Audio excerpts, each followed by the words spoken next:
বিশাল বড় একটা ব্যাপার, এবং যেই আর্টিস্টটা ডায়লগ দিচ্ছে তার জন্য তো একটা বিশাল বড় আনন্দের ব্যাপার হয়ে যায়। তো ভালো লাগছে শুনে যে দর্শকরা ইতিমধ্যেই সিনেমাটা দেখে ডায়লগগুলো বলা শুরু করেছে বা ডায়লগগুলো মাথায় নেওয়া শুরু করেছে।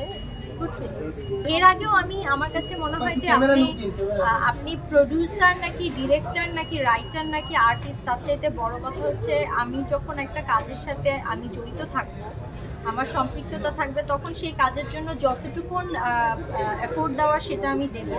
যখন আমি অ্যাক্টিং করেছি সেই সিনেমার জন্য যেরকম এফোর্ট দিয়েছি, আমি যখন প্রডিউসার হিসেবে দায়িত্ব পালন করছি তখনও সেই এফোর্টটাই আমি দিব।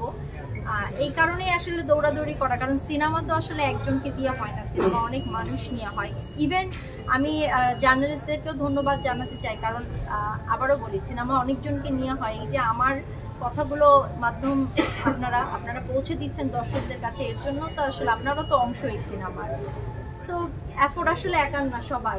আমার কাছে মনে হয় যে ইমপ্রেস টেলিভিশন বা ফরিদুল রেজা সাগর, আমরা যখনই কোনো ভালো কাজ করতে চাই না কেন বা যেই কাজই করতে চাই না কেন, ওনাদের সাথে শেয়ারিং আমাদের সবসময় হয়, সবসময় আমরা শেয়ার করি ওনার সাথে। ওনার যদি যখন মনে হয় যে না এটার সাথে আমি থাকতে চাই, তখন সে থাকে। আমাদের বেশিরভাগ কাজে আসলে ইমপ্রেস টেলিফিল্ম থাকে, সবসময় থেকে আসছে, এবং 420 বা 840 সাথে অবশ্যই ওনারা থাকবেন, কারণ 420 সাথে যেহেতু ওনারা ছিলেন, 840 সাথে ওনারা থাকবেন, এবং আশা করছি ফিউচারেও আমরা যখন ভালো কোনো কাজ করতে যাব তখন ওনারা আমাদের সাথে সবসময় থাকবেন।